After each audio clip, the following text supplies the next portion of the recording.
जैसे शिवानी एंड मैं आपको एक इंसिडेंट बताती हूँ। जब हम रणकपुर गए थे घूमने, स्कूल ट्रिप से गए थे, जब मैं 9th क्लास में थी, तो हम वहाँ गए, हमने जैन टेम्पल घूमा और हमारे वहाँ से निकलने की थी, हमें वहाँ कोई रुकने का कोई नहीं ना इंटेंशन नहीं था हमारा। पर फिर हम लेट हो गए थे, हमें रात को 9-10 बज गई थी वहाँ से निकलते निकलते, मतलब घूमते घूमते हमने खाना वाना खाया। फिर हमें एक होटल दिखी तो हम वहाँ होटल पर गए, तो वो मतलब वहाँ का वेदर कुछ ऐसा था ना, ठंड, एक तो ठंड पड़ रही थी बहुत सारी और ऊपर से कुछ डरावना सा। उस होटल के आगे एक बरगद का पेड़ था और भाई उस पर इतने चमगादड़ लटक रहे ना कि मैं बता नहीं सकती हूँ। और है ना, होटल में ये भी नहीं, एक लॉज टाइप था और वॉशरूम होटल के अंदर नहीं था, वहाँ से सामने था।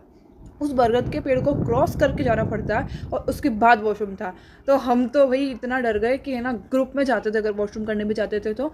और फिर हम आए तो हमने है ना मतलब चेक इन किया और अंदर की साइड में गए तो हम देखा तो इधर इस साइड में सीढ़ियाँ थी और इधर एक रूम था, वहाँ पर एक औरत बैठी थी जो वाइट साड़ी में बैठी थी और उस तरफ मुँह करके बैठी थी, तो उसका मुँह हमें दिखा नहीं।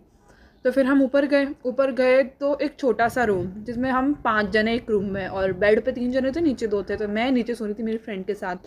तो वो छत इतनी ना कि वो इतनी छोटी सी छत कि ऐसा लग रहा था जैसे हमारे ऊपर गिर रही हो, और ऊपर से खिड़कियाँ, उसमें कांच की खिड़कियाँ थी और बाहर का वेदर पूरा दिख रहा था, इतना डरावना। और ऊपर से वहाँ पे ऐसा लग रहा था जैसे परछाई इधर जा रही है इधर जा रही है, मतलब ऐसे कोई परछाई घूम रही हो, इतनी फटी पड़ी थी ना भाई।